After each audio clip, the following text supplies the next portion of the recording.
एक दफा का जिक्र है कि एक आदमी के पास एक गधा था जिस पर वो नमक लादकर मंडी बेचने जाया करता था।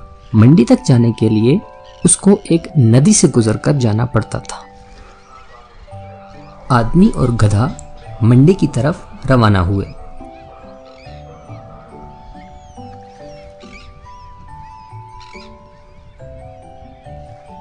जैसे ही गधा नदी के बीच में पहुंचा तो उसका पांव फिसला और वो नमक समेत पानी में गिर गया। नमक पानी में शामिल होते ही घुल गया। आदमी ये देखकर बहुत परेशान हुआ और घर वापस जाने का सोचने लगा, क्योंकि अब मंडी जाने की कोई जरूरत न रही।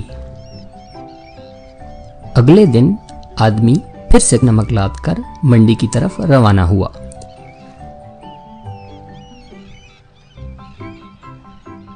मगर इस बार कामचोर गधा जानबूझकर नदी में बैठ गया। सारा नमक घुलकर नदी में बह गया। गधे का वजन फिर से कम हो गया।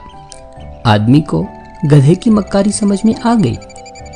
अगले दिन उसने गधे की पीठ पर नमक के बजाय रुई का एक बड़ा सा गट्ठा लाद दिया और उसे मंडी की ओर ले चला।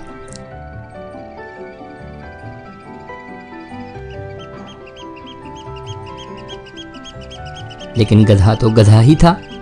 नदी आते ही उसने फिर से वही चाल चली। लेकिन बच्चों, ये क्या? रुई के गट्ठे में पानी भर गया और गधे का बोझ कई गुना बढ़ गया। अब तो उससे चलना भी बहुत मुश्किल हो गया। जब गधा ना चल पाया तो आदमी ने डंडे से उसकी खूब पिटाई की। फिर कभी गधे ने पानी में गिरने की कोशिश नहीं की। तो बच्चों, इससे हमें यह सबक मिलता है कि अगर हम सुस्ती की वजह से अपने काम को टालते हैं तो हम और ज़्यादा परेशानी और मुसीबत में फंस सकते हैं।